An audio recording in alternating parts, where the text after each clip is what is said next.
Katambay, honest question. Ilang beses mo na bang sinabi na kaya ko to?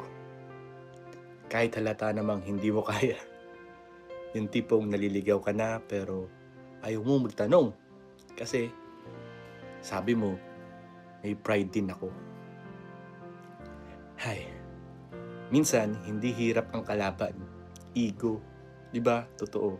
Minsan hindi tayo nahihirapan dahil sa problema mismo, kundi dahil ayaw nating umamin na nagkamali tayo. Ayaw mag-sorry. Ayaw humingi ng tulong. Ayaw magpagkumbaba. Pero tandaan mo, si Peter, si David, even the strongest man in the Bible, marunong magsabi ng, Lord, I need you. Sabi sa Proverbs 16:18, pride goes before destruction, a haughty spirit before a fall. Ibig sabihin, hindi weakness ang pagpapakumbaba. Sa mata ni Lord, yun pa ang strength. At minsan, sa moment na inamin mo na hindi mo kaya mag-isa, dun siya unang gumagalaw.